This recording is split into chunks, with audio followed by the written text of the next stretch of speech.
Փաշինյանն ասում է, եթե իրենք չընտրվեն սեպտեմբերին պատերազմ է լինելու։ Ինչու է ձեզ շանտաժանում Փաշինյանը եւ արդյոք դուք այն մարդն եք, ում հետ նա կարող է այս ձևով խոսել։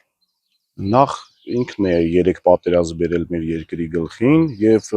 հիմա իր դիվանագիտությունն էլ թույլ չի տալիս, որպեսզի վստահություն լինի, որ ինքը այլ պատերազմ չի բերել, այսինքն ինչի հիմք չկա իր ասածին, երբ որ մարդը բերել է չարիք պատերազմ մեր երկրի գլխին ու խոսում է խաղաղությունից, դա կարծես ինքը նորից ռեբրենդինգ եղած ուզում է մտնի հասարակություն եւ նոր ինչ որ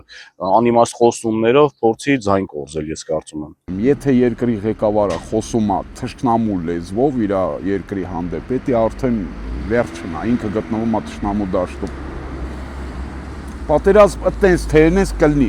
100% կլինի, ըլնի ինքը, չլինի ինքը, եթե ինքն էլ լավ, դա կլինի երկու պատերազմ, քաղաքացիական եւ արտաքին։ Չէ, ես այդ մարդը չեմ, որ ինձ հետ կարող է այդ ձևով խոսել, ես ընդհանրապես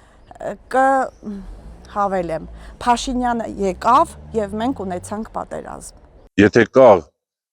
խաղաղության փուխտը արդեն, այդպես ասեմ,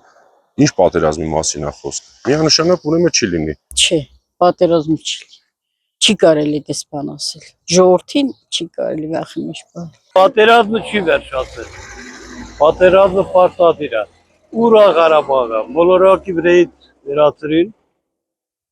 Ուրա 7 շրջան գոյություն ունի։ Ուրա մոտ 400,000 գյուղ, 100 գյուղ, ուր են։ Ալևը գիտես ինչ է ասում։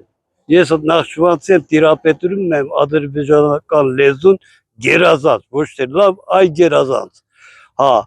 հայերը տեսան մեր երկաթե բռունցքները։ Ինչ կեղավ։